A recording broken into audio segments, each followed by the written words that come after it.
Happy Tuesday, ladies and gentlemen. Welcome to another Love Your Vibe podcast. I'm your host, Sean Grant, and I want to thank you for joining me today on this fabulous. I know I say that all the time, but it is a fabulous day here in Southern Cal. Hope you're experiencing the same.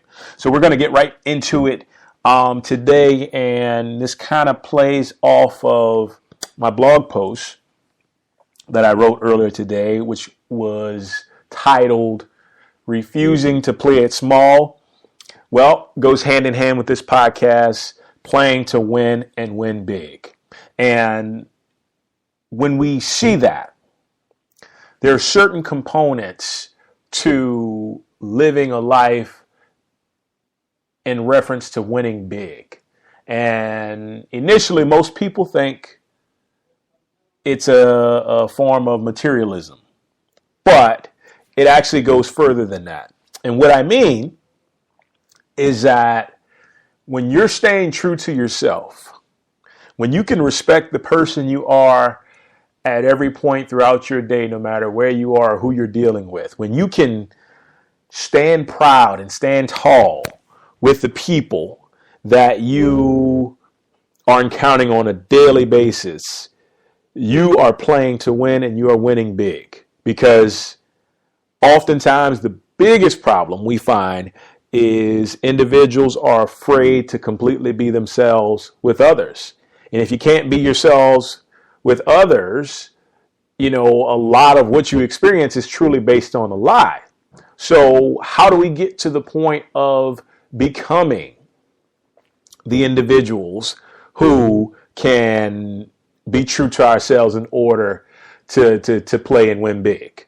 Well, it all starts with spirituality first. So connecting with your higher power, and whether you call it God, universe, all that is, the great mother, whatever, there has to be a higher power in your life. And if you're an atheist, I'm sorry, you can probably cut this off right now, but there has to be a higher power in your life guiding you and helping you to be all that you can be, but more importantly, to see the things intuitively that you can't see with your physical eyes. Okay? And so before I go too deep, what I mean by that is your intuition is probably one of the most valuable things you could ever have, because it gives you insight on things that most people, and I guarantee you most people, because my intuition is really developed and I can see things and sense things in people and they won't even know that I'm doing it.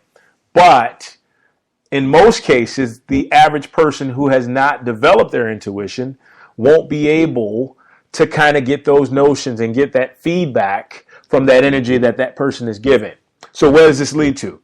This basically helps you to get to a point to where you can be in a space of not being caught up, being surrounded by people who secretly resent you, or people who secretly are jealous of you, people who just don't have your best interests at heart, because that is a big reason why a lot of people play it small. It's because of the individuals around them aren't willing to embrace their success as well as the success of everybody involved in the success of humanity. And if you do nothing else, this is the reason you want to develop your intuition, because trust me, when you have the spirit of discernment, when you have the spirit of knowing, when you have the spirit of just insight, you are basically operating with a superpower. And the beauty of it is we all have this superpower. We all have it. Every human being has an intuition. Every human being is psychic. Some just develop it more than others. So with that being said, what are you going to do to hone yours? Because it is vital to your success, vital to your fulfillment.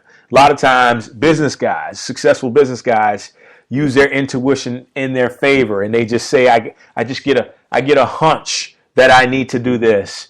I get an inkling that I need to go in this direction, that maybe we should kind of hold off that. That's an intuitive sense, right? So develop your intuition, connect to your higher power. Another thing is skyrocket your self-worth, right? Skyrocket your self-worth. So you need to know right off the bat that you're worthy. I did a podcast last week that was called Your Self-Worth is Directly Correlated to Your Net Worth. And it's so true. What you feel about yourself will determine what you tolerate, will determine who and how far, or rather, basically how far you go in life and who you hang out with. That is significant, and it is predicated upon how worthy you feel on the inside, right? So what do we have to do in order to feel worthy? Understand that if we're here right now, observing life, listening to me talk, like, you're worthy because you've withstood so much and you decided not to quit. So you are worthy of life and all the great things that it has to offer to you, right? Like, it's simple. It's common sense, but sometimes we overlook it because we think that because we don't have anything. Here's a key for you. Never feel like your self-worth is contingent upon what's outside of you. Your self-worth is only contingent upon what you have on the inside, right? And when you have it on the inside, what you do, because once again, you're still living, you're still fighting, you're still doing what you need to do to live your dreams, you are worthy. And if you need to, like, pick it up a notch, I talked about a mirror exercise where you just get in the mirror and for 5 minutes, tell yourself how much you love yourself. Tell yourself how much you care about yourself. Tell yourself how important you are to you, basically. Lost my train of thought there for a moment. But always let your own self know how important you are to you, because that's when you know that you will take care of yourself first. I'll give you an example. I used to go above and beyond to try and help people, to do well for people. And on the outside, I looked like this completely wonderful and generous person. But the truth of the matter is, I was dying inside because I was giving my all to selfish individuals who didn't know how to really give back. And so when I was looking for something in return, which you definitely shouldn't do when you're giving, it was nowhere to be found, right? So I had to come to a place to where I had to build the love that I had inside. And would you know, when I built my self-love, my self-worth, I started attracting people that wanted to do things for me, that wanted to give me things, that wanted to see me in a light, that thought I was worthy of something greater.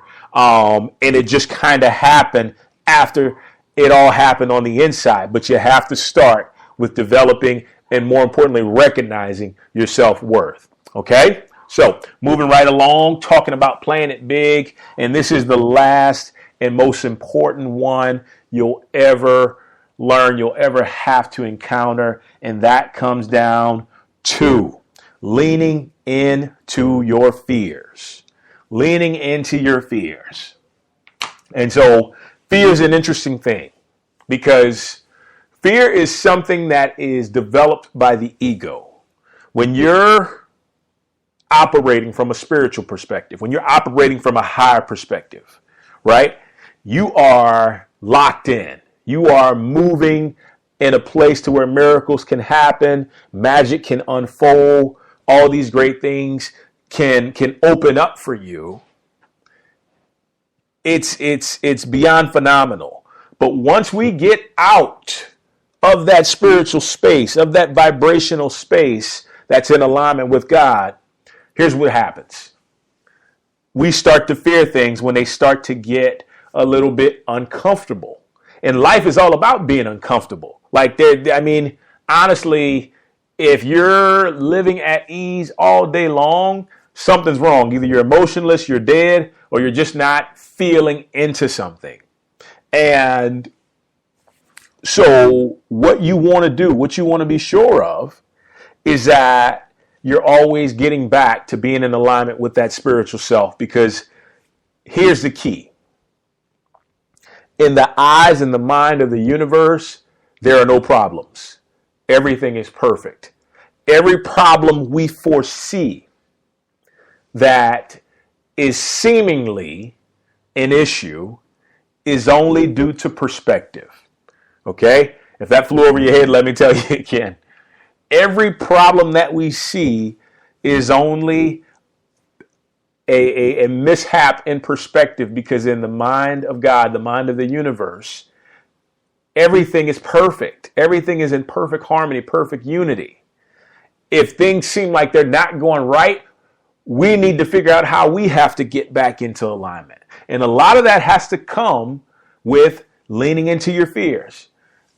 Whatever you fear facing is the thing you have to dive into and really charge at it. You run towards it, and it will be the most liberating feeling you could ever feel, because you took everything inside of you to go up against it and then through it or around it or over it, and you came out a better person. You came out stronger on the other end, and that is what life is about. That's why it's important for us to challenge ourselves each and every day, and that's another reason why we are playing to win and win big. But remember, fears, doubts, only a lack of perspective, only a lack of spiritual perspective. Because remember, the world is perfect. Nature is perfect. If you need to know why it's perfect, just look at the trees, look at the plants, look how the wild animals operate.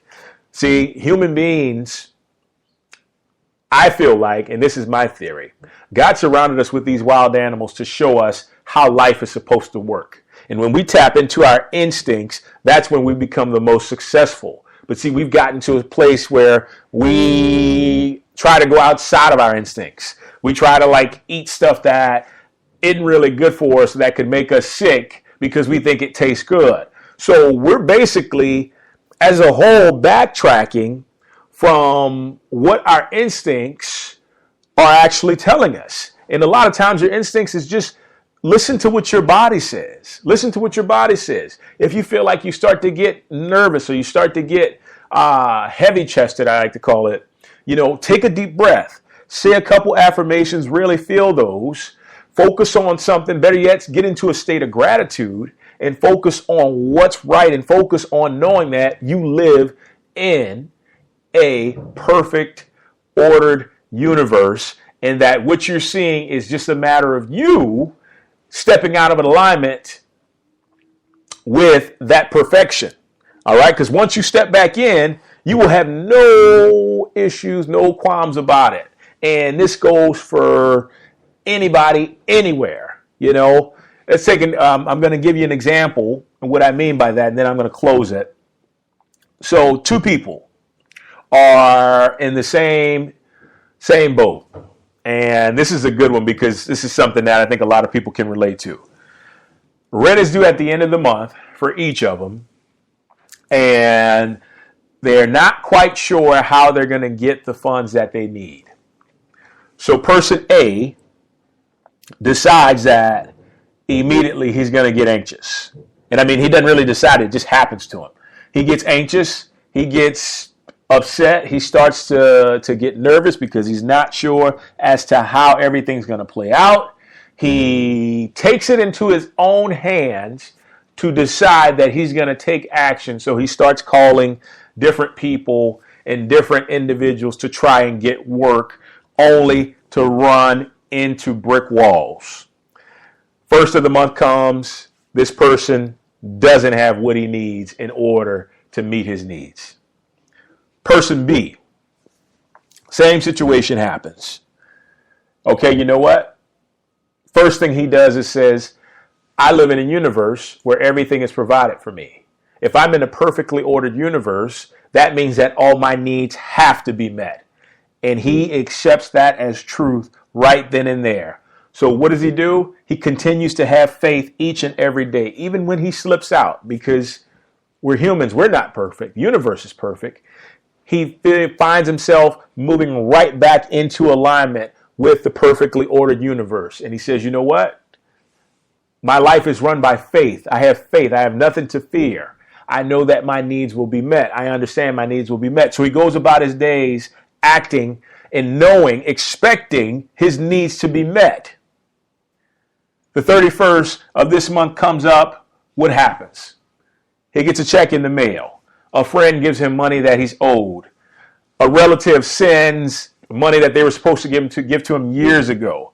He is paid a check from a different type of channel. Either way, it all showed up because he understood that the perfection in the universe is a direct correlation to the life that he can potentially live, right?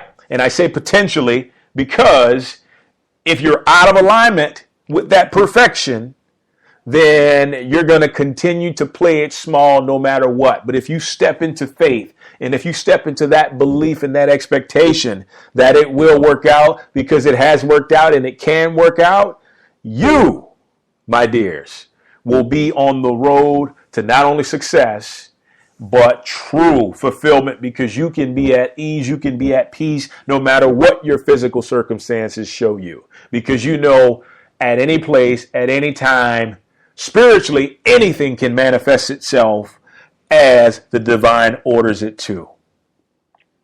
With that being said, guys, play to win. Play big. You only get one life this time around. You got to make sure that you're tapped in to what truly matters. And that's everything that is going to service you to be the very best version of yourself. And when you learn that, the sky's the limit, or the sky's not even the limit. You become limitless. Guys, thanks so much for joining me today. It has been a pleasure, as always. Thank you so much. Have a wonderful Tuesday. We'll talk soon. Take care. Bye-bye.